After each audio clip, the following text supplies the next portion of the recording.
Buenas tardes, mi nombre es María del Carmen Romo, soy licenciada en Enfermería y Obstetricia. Actualmente me encuentro activa trabajando en el Instituto Mexicano del Seguro Social como enfermera especialista quirúrgica. Tengo ya más de 10 años dedicándome al manejo avanzado de heridas y estomas. Tenemos una clínica particular en la cual atendemos este tipo de pacientes y agradezco al Departamento de Enseñanza por la invitación a compartir este tema, que es de lesiones por presión. Que lesiones por presión es una problemática que se nos viene presentando ya como un problema de salud en las instituciones de hospitalización, y la verdad que es muy triste tener a un paciente de estado crítico, sacarlo del estado crítico y que se tenga que quedar en el hospital para el manejo de alguna lesión por presión. Anteriormente este tipo de lesiones eran llamadas úlceras por presión. En abril del 2017 se cambia a lesiones por presión en Estados Unidos, debido a que es una lesión que se hace por lo general en el hospital, y en algunos países ya enfermería tiene que responder por estas lesiones que se le hacen al paciente en el área hospitalaria. La dimensión y el impacto que producen las lesiones por presión hace que éstas sean un problema de salud social y económico, además un generador del deterioro de la calidad de vida del paciente, por lo que les comentaba hace unos momentos, ¿verdad? Le dedicamos mucho tiempo, el costo estancia hospital del paciente en terapia intensiva, sale su problema crítico y se queda en los servicios de hospitalización para el manejo de su lesión o su úlcera por presión, misma que si no es atendida a tiempo, pues el paciente puede morir por las complicaciones de la misma. Entonces, es realmente a enfermería quien corresponde tomar la iniciativa como máximo responsable del abordaje integral de las lesiones por presión, tanto en prevención como en tratamiento desde el punto de vista asistencial, docente, gestor y generador de conocimientos. Por todo esto, prevenir, cuidar y disminuir la incidencia de lesiones por presión es un objetivo de calidad asistencial. Son ahorita las lesiones por presión un indicador de calidad en cada uno de los hospitales. Como les comentaba anteriormente, debido a que ya es un problema de salud grave y realmente está siendo costoso para los hospitales tratar esta problemática. Por lo tanto, es de vital importancia motivar y formar el equipo cuidador, sobre todo aquellos aspectos que hagan referencia directa e indirectamente sobre los temas de higiene, movilización y medidas preventivas, incontinencia, nutrición, hidratación y algunas patologías que contribuyen en el deterioro de la piel cuando tenemos un paciente hospitalizado. La problemática es realmente seria, ocurre el 15% en los pacientes hospitalizados, más del 25% de pacientes con larga estancia hospitalaria, 66% en pacientes con fracturas de fémur y caderas y 60% en pacientes en terapia intensiva, lo que es realmente muy alarmante y es una problemática que comúnmente nos encontramos en los servicios de terapia intensiva, principalmente en adultos, pero también cabe mencionar que en los servicios de pediatría nos encontramos con la problemática de no movilizar al paciente por cuestiones del estado hemodinámico, porque no haya cambios hemodinámicos en el paciente, pero al final de cuentas debemos de buscar la estrategia de poder liberar los puntos de presión y evitar esta problemática en los pacientes. ¿Qué es una lesión por presión? Es una lesión de origen isquémico localizada en la piel y tejidos subyacentes, con pérdida de sustancia cutánea producida por presión prolongada o fricción entre dos planos duros, uno perteneciente al paciente y otro externo a él. La etiopatogenia, pues la presión es la fuerza perpendicular a la piel como consecuencia de la gravedad que provoca un aplastamiento tisular entre dos planos, y en este gráfico vemos principalmente los puntos de presión más relevantes, que son los lugares donde más comúnmente tenemos estas lesiones por presión. Otra de la etiopatogenia es por fricción, y la fricción no es más que la fuerza tangencial que actúa paralelamente a la piel, produciendo roces por movimientos o arrastres. Vamos a recordar que el grupo más susceptible para las lesiones por presión son los adultos mayores y los niños, debido al tipo de piel que ellos tienen. Entonces es importante hacer la movilización, pero tenemos que evitar al momento de movilizar al paciente la fricción, ya que también esta es una etiopatogenia de la causa de las lesiones por presión. Otro es el pinzamiento vascular, y este combina los efectos de presión y fricción. Se produce cuando el cuerpo se desplaza o se mueve en una dirección paralela al plano del contacto, ¿sí? Entonces, por lo general esto se da más en adultos que en pacientes pediátricos, pero debemos de considerarlo también pues en esos pacientes que son adolescentes. El mismo arrastre que hace el paciente al momento de cambiarlo de posición o quererlo tener en posición semifowler. La etiología de las lesiones o las úlceras por presión va a bastar de una presión de 20 a 32 milímetros de mercurio que sea mayor. Una vez que es mayor de 32 milímetros de mercurio, el flujo capilar disminuye. Al disminuir la presión en ese sitio, hay una anoxia, posteriormente isquemia, se hace una trombosis capilar que llega a lo que es el colapso. Esto incrementa la permeabilidad capilar, hace una extravasación de fluidos en el espacio extracelular, se produce edema y por ende una muerte celular. Y basta, para que se lleve esta etiología, bastan más de 2 horas para que empecemos con la disminución del flujo capilar. De ahí es donde se hace la indicación o la recomendación de los cambios de posición cada hora, porque hay varios estudios que comprueban que a una presión mayor de 32 milímetros de mercurio con más de 2 horas de presión en un sitio es más que suficiente para que empiece a disminuir lo que es el flujo capilar. Obviamente, si estamos hablando de una persona con sobrepeso, que tiene desnutrición, que su piel es delgada, frágil, pues va a durar mucho menos el tiempo de formación de este tipo de lesiones. Aquí vemos cómo se encuentran los vasos capilares sin presión y los vasos capilares bajo presión. ¿Ok? Vemos el hueso, los vasos capilares y lo que es la piel. Y luego vemos en otro esquema el roce que hay con lo que es el colchón. Entonces el aplastamiento que se hace del vaso capilar es lo que va produciendo lo que es la disminución del flujo, la isquemia, el edema y todo lo que habíamos comentado anteriormente para la formación de las lesiones por presión. ¿Okay?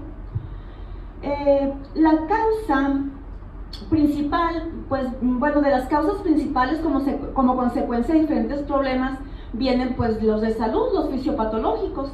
Se hace una lesión cutánea, edema, sequedad de la piel, la falta de elasticidad, van a ser factores predisponentes para que se formen más rápidamente las lesiones por presión. Trastornos de transporte de oxígeno, trastornos vasculares, periféricos, cardiovasculares, deficiencias nutricionales. Aquí nos vamos al extremo, desde delgadez, desnutrición, obesidad y deshidratación. Son factores que contribuyen a que se desarrolle la problemática. También tenemos algunos trastornos inmunológicos que propician la formación de las lesiones por presión. La alteración del estado de conciencia, pacientes con estupor, confusión, coma, que son los que principalmente el grupo de riesgo más factible a formar las lesiones por presión. También algunas deficiencias motoras como las paresias y las parálisis. Deficiencias sensoriales como pérdida de la sensación dolorosa. Al no tener ningún tipo de sensación dolorosa, pues no nos damos cuenta de que hay un aplastamiento, de que hay cansancio en la zona y por ende se forman las lesiones por presión sin sentir. En cuanto a las alteraciones de la eliminación, también ahorita, aparte de lidiar con las lesiones por presión, también estamos viendo las dermatitis asociadas a incontinencia. ¿Okay? Aquí hay mucha controversia, principalmente en los adultos con lesiones por presión en la zona sacra. el hecho de utilizar una sonda de eliminación. ¿Por qué? Porque sabemos pues que también es un indicador de calidad y el riesgo que hay por la invasión de algún proceso infeccioso. Pero aquí deberíamos de considerar la importancia de utilizar un sistema de eliminación debido a que también tener una lesión por presión con un niño o un paciente con pañal, pues va a estar fomentando también mucho lo que es la humedad, y así se nos hace, aparte de la lesión por presión, una dermatitis asociada a la eliminación, pues, o incluso a incontinencia. Otras de las dermatitis que se hace comúnmente pues es a los adhesivos. Muchas veces no ponemos el apósito ideal en la lesión por presión, pegamos con microporo, pegamos con algún adhesivo, tela adhesiva, ponemos benjuí para que pueda pegar, y también eso incrementa el riesgo a las complicaciones de las lesiones por presión, porque estaríamos teniendo una lesión por presión con una dermatitis asociada a incontinencia o asociada a eliminación no controlada, y una dermatitis asociada a los pegamentos de los diferentes apósitos que podamos poner. Entonces es bien importante que tengamos el cuidado, que lo veamos de una manera integral. Como les decía, también hay lesiones que se pueden hacer derivados del tratamiento, sondas con fines diagnósticos o terapéuticos. Si al momento de fijar una sonda nasogástrica o una sonda vesical no lo hacemos cuidando lo que es la piel, también se corre el riesgo que en los cambios de posición quede pues entre las piernas o en la nariz de los pequeños, haciendo presión este tipo de dispositivos, y también nos puede originar una lesión por presión o por roce.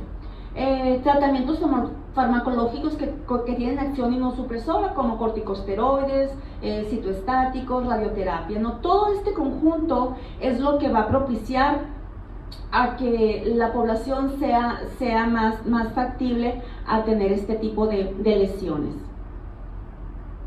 Inmovilidad impuesta resulta de determinadas alternativas terapéuticas, dispositivos o aparatos como escayolas, tracciones, respiradores. Recordemos, muchas veces nos enfocamos únicamente a las lesiones por presión que se dan en los puntos de presión, pero como les comentaba, con los dispositivos y sondas también debemos de tener mucho cuidado al colocar algún yeso que no quede haciendo ningún tipo de fricción, porque también veíamos que era parte de la fisiopatogenia, la fricción, la formación de lo que son las lesiones por presión.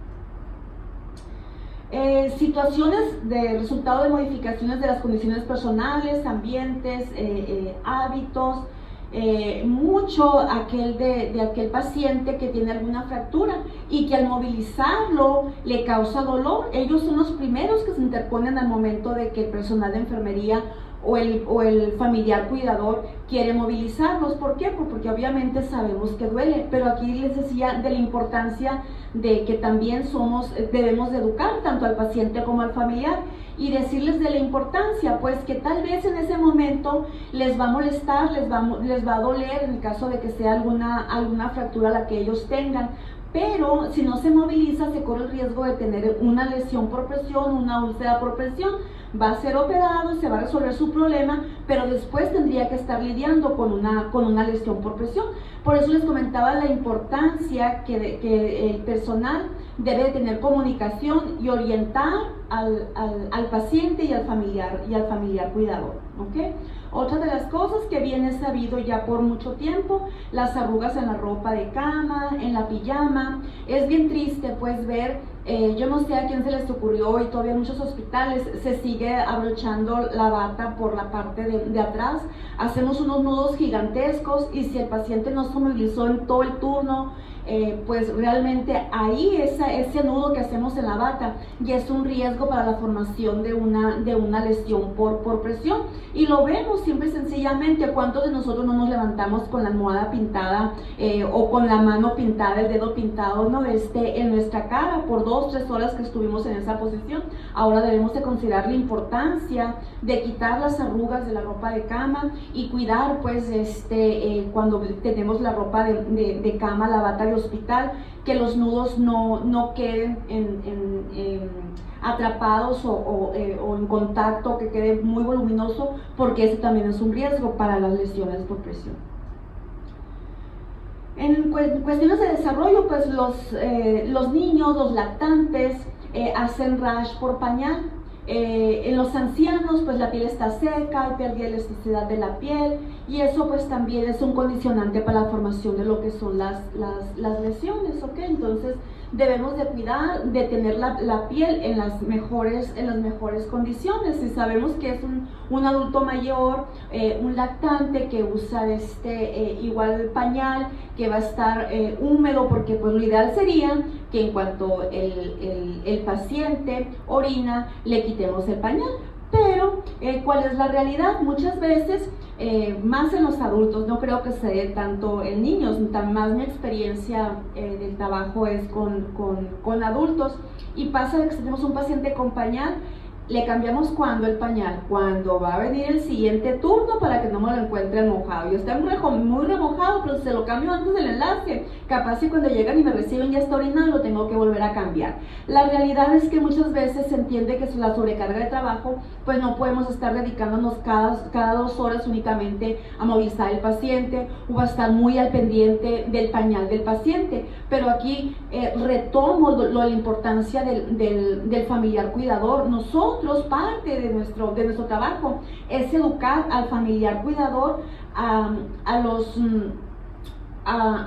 cambios posturales, a los cambios de pañal. ¿Cuántas veces nos pudiera decir el familiar, pues si para eso te pagan, para eso estás trabajando? Pero hay que enseñarles que nosotros tenemos actividades un poquito más específicas. No digo que no sea una actividad de enfermería, pero la realidad es que muchas veces tenemos una sobrecarga de trabajo, más en los hospitales de gobierno. Pero aquí es decir de la mejor manera, el paciente, digamos un paciente que está postrado en cama, un adulto, y que en su domicilio va a seguir postrado en cama, pues ya desde el hospital se lleva la formación o la importancia, la educación de la movilización y los cambios pertinentes de lo que es el pañal. Entonces, mucho depende de cómo nos dirijamos a ellos, que lo tomen como que es para el bienestar de su paciente, y que en lugar de estar al pendiente de la gota, porque es a lo que más pendiente está luego el familiar, de que señorita no cae la gota, no le preocupa ninguna otra cosa, ¿no? Pero que caiga la gota de su solución. Ahí también, pues la importancia, tal vez un día le vamos a dedicar, en lugar de estarlo cambiando cada 2 horas, orientar en esas 2 horas a los familiares que tienen pacientes y ayudarlos a movilizar. Sé que esto pues difícilmente se da en las terapias intensivas, pero también el indicador del paciente en estado crítico es muy diferente al paciente que tenemos en sala común, y la verdad pues que todavía es más oportuno es más oportuno el abordaje en los niños, porque tenemos muchas cosas a favor. No pesan lo que pesa un adulto. Podemos tener adultos hasta de más de 130 kilos, y si la enfermera pesa 45, pues difícilmente va a poderlos estar cambiando, digamos, de posición, ¿verdad? Pero en los niños es un tanto diferente, y créanme que aún estando en la terapia intensiva se pueden movilizar, aún estando con ventilación mecánica asistida, podemos hacer lo que es la movilización. Ustedes son los expertos en terapia intensiva, nada más falta adecuarnos a los movimientos.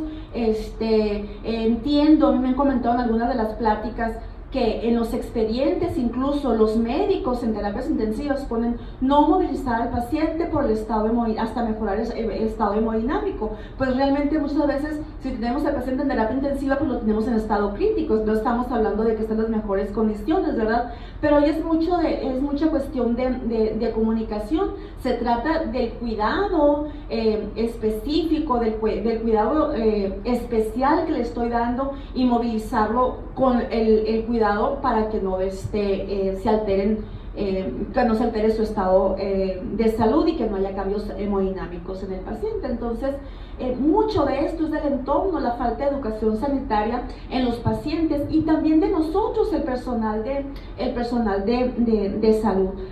Yo les digo a algunos de mis alumnos, si tenemos tiempo para tomarnos la foto en el Face y así que tenemos mucho trabajo, pues obviamente también vamos a tener tiempo para dar un poquito de educación al paciente y al familiar o a nuestros compañeros, ¿verdad?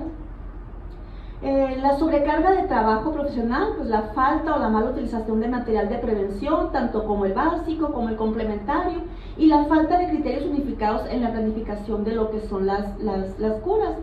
Son también de los factores que contribuyen o que vemos muy comúnmente en los hospitales, ¿no? Que propician una lesión por presión. Pero como les digo, es cuestión de administrar nuestros tiempos, trabajar en equipo con el familiar cuidador y que nos apoya lo que es la movilización. La localización de las úlceras o las lesiones por presión, si tenemos al paciente en decúbito dorsal, pues sabemos que aquí lo más expuesto van a ser los talones, el sacro, los codos, los omóplatos y la cabeza. Si lo hacemos de decúbito lateral, pues el malleolo, los cóndilos, el trocánter, las costillas, la oreja. Y en decúbito prono, los dedos, las rodillas, los genitales, las mamas en el caso de las mujeres, las mejillas. Entonces estamos viendo que aún tengamos al paciente en la posición que la tengamos, va a haber algún punto de presión. De ahí la importancia pues de estar movilizándolos, de estar movilizando mínimo cada 2 horas y en el turno de la noche pues al menos 4 horas.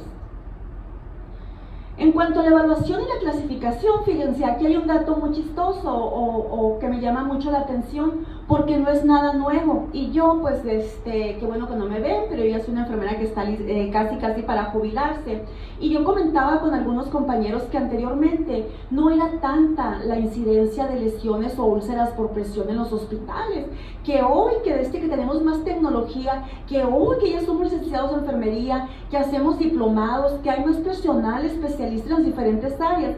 Qué triste que tengamos más pacientes con este tipo de lesiones.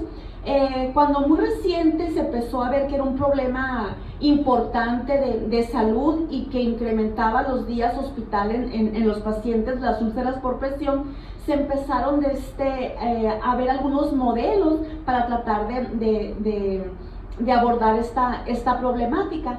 Y fíjense, me acuerdo, con Norton empezaríamos aquí hace como unos 15 años, yo creo que fue la primera valoración que empezamos a hacer, 15 o 10, no recuerdo muy bien el dato ahorita, pero realmente la escala de Norton es desde 1962, ni yo que estoy ya para jubilarme había nacido todavía, entonces no es algo nuevo. Entonces qué triste que estemos retomando cosas hoy en la actualidad que pues realmente hace más de 40 años que se está llevando, ¿no?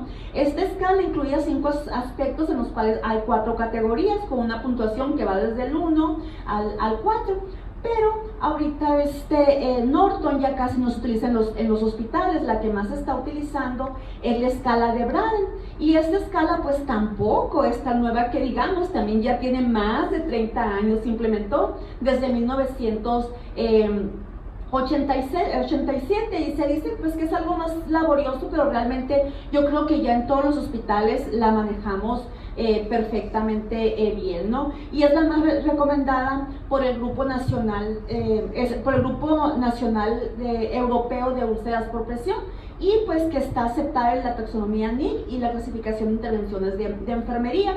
Esta pues ya estamos más familiarizados, ¿no? No entre todos los hospitales, sí en la gran mayoría, pues hacemos esta valoración con el paciente, ¿ok? Y pues es muy sencilla, no me voy a detener aquí porque yo estoy segura que ustedes ya la manejan perfectamente bien, y se basa en la percepción sensorial, la exposición a humedad, la actividad, movilidad, nutrición y el riesgo de lesión cutánea que se tenga. ¿Ok? Y hay una puntuación del 1 al 4, se hace la suma y ya sabemos si realmente el riesgo es alto, medio, bajo o no tiene ningún tipo de riesgo. El manejo de los grupos. Una vez identificados los grupos de riesgo, podemos iniciar planes de cuidados específicos. La mayoría de las ocasiones se orienta al personal con inmovilidad, a personas, con inmovilidad, pérdida de orina y riesgo de desnutrición.